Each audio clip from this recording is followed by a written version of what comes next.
Now we'll be pushing a med through the IV. So again, just like before, you're gonna do your 6 patient right. So it's right patient, right route, right time, right medication, right dose, and then at the end we'll document it correctly. For this one, we're gonna need a medication vial again, a syringe, alcohol prep pads. We're gonna be discontinuing the IV also, so we'll need a gauze pad, some tape, and then we'll also need a flush for when we do our meds. So the first thing I'm going to do is I'm going to go to my MAR. I'm going to make sure that I have the right patient, and then I'm going to make sure I have the right medication and how much medication I am going to be pushing.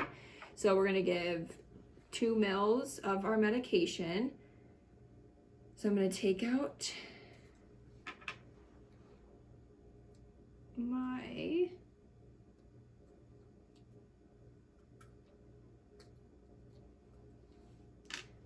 syringe. I'm going to pull to the 2 mils, insert it in. I'm going to clean the top. Insert it in. Our 3 ways that we're going to make sure this is the right medication, we're going to check it in the MAR. We'll check it in the MAR again. We're going to insert the air, flip it over, pull out our 2 mils, and then at the patient's bedside, we'll check the MAR for the 3rd time. I'm going to just place my needle back in here till we're ready. Okay, so now we're in the patient's room. I'm going to check with the patient with 2 identifiers, so name and date of birth. I'm going to explain to them what I'm doing, then I'm going to give them an IV push of a medication. Wash my hands.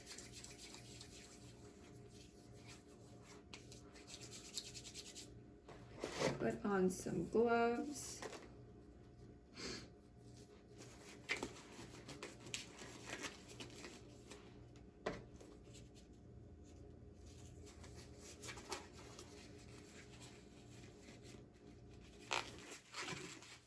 Okay, so I'm going to take my IV.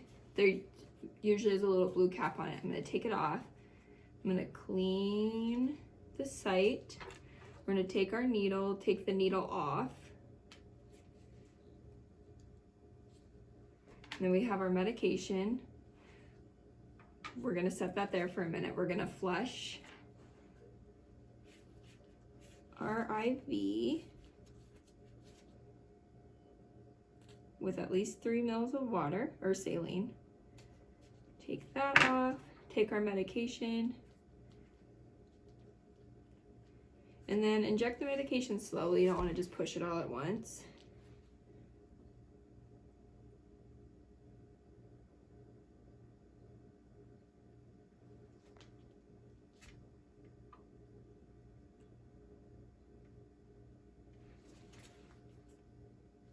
Take off our medication, put our saline back on, flush everything through the tubing. Take that off. Again, ask them if they're in pain, check for any redness. We'll get this area cleaned up. And then we'll actually be discontinuing the IV right now also. So what I'll need is I'll take these off.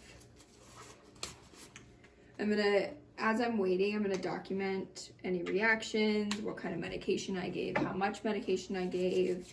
If it was a pain medication, I would check back with the patient about 30 minutes, see if it helped at all. So now we're gonna discontinue our IV. So I washed my hands. I'm gonna put on a pair of gloves.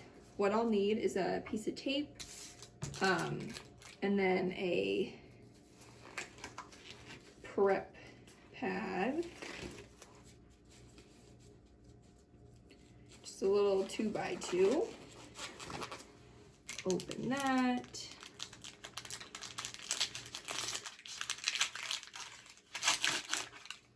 And get my tape ready.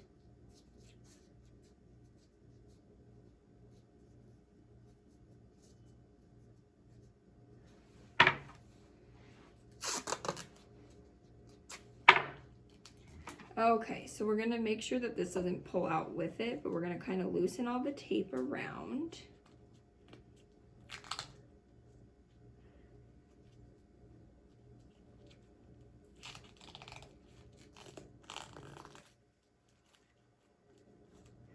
Okay, and then we have this helix on here. We're gonna pull that off, just loosen the tape again, pull away, pull the skin taut.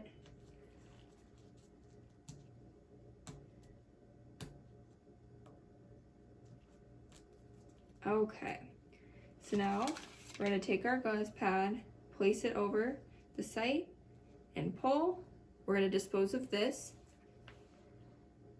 So we have our gauze pad. We're gonna hold it 2 to 3 minutes just to make sure that it's not bleeding anymore. You can put a Band-Aid on. You can put a different piece of gauze on, tape it down, make sure it's not bleeding anywhere else. We're gonna document that we discontinued our IV catheter and check for any adverse reactions, make sure that the patient's comfortable and that they understand what's going on.